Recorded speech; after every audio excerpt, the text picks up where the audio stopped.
In this video, I will be creating a program that demonstrates the thread synchronization. If two or more threads try to access the same resource at same time, then we need some way to ensure that they access the resource at one at a time. Consider you have a bank account and inside there is a method that prints the messages that you receive on your phone. So let me create a class and I call it as bank account. So this bank account is my resource and it has a method. Let me say is that public void show message. So this method will display the message it received. So it receives the argument msg and it will print that. I will type s out and then it will print in a square brackets msg. I want this method to be print and then I will type thread.sleep to show the effect of not synchronized methods.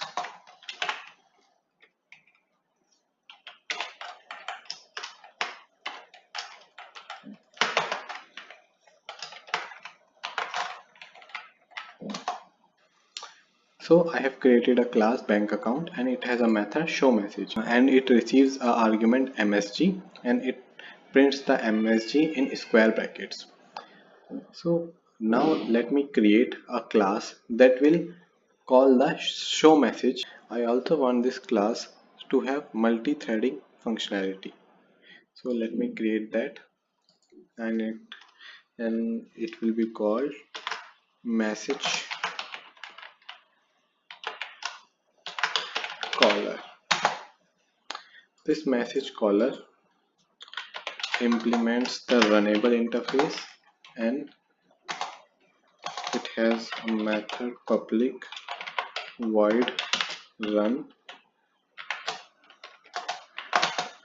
Now this is a multi-threaded class, so I will declare the thread strength because this message caller call the message from bank, so I must define the bank account object here. Now it also receives the message from somewhere else, so I will declare msg here. Now the goal of this class is to call the bank accounts show message method and I will pass message here. Everything is done now except for initializing the value in the constructor. So I will have this bank account and also I will string message should be passed here and this dot bank account is equal to bank account. Similarly this dot message should be here. Also the thread object must be created new thread and what it will have this, and for name of the thread I can pass the message as its name. To start it, t.start should be fine. Now our message caller is ready. Another class and our final class is the main class and I will call it as sync.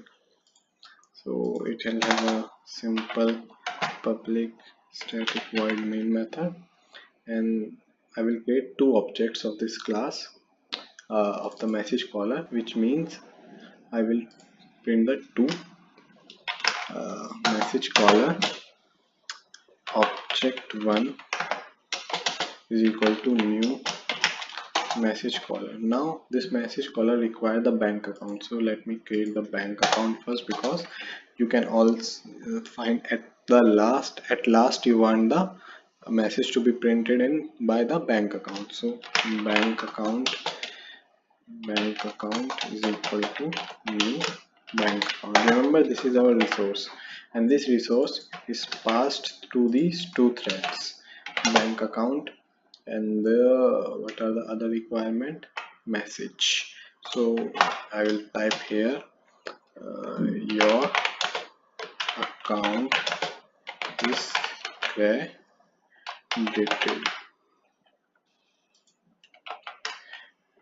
Another object, but instead of credited it is debited. This call, it creates a thread and takes our resource and passes the message here, which finally get printed by this method in square brackets. I want this message to be in square brackets, so square bracket, your account is credited, square bracket closed. Another one, square bracket, your account is debited, and square bracket closed. So let me further go and join the t dot join, and similarly for object 2, and then client try catch. Everything is done now. Let me run this program. You will see the output shortly. You will see your account is credited, but instead of before finishing this line, your account is debited get printed. So I do not want this behavior. So how can I fix this behavior? Uh, if I only allow one thread to access the this method, show message method, at a time, only one method, then this will be solved. And it is very simple by using the synchronize keyword before the method. Now let me run again program to show you that, and we will see the output. Here you will see output is printed correctly. So it is a one way in which we write the synchronize keyword before the method which we want to synchronize. But in some cases, this resource, you might not have the source code of this resource, or you are using some third-party libraries, so you cannot add the synchronized keyword. So in those cases, you can have a synchronized blocks in which the call to this method is synchronized. So where is the call to this method? This call to this method is here. So by encapsulating this block in synchronized block, and remember the in synchronized block we also part the object to be synchronized. So here I will pass the bank account to be synchronized. Let me run the program again to show you the same output. So you will see that in this case also our statements are synchronized.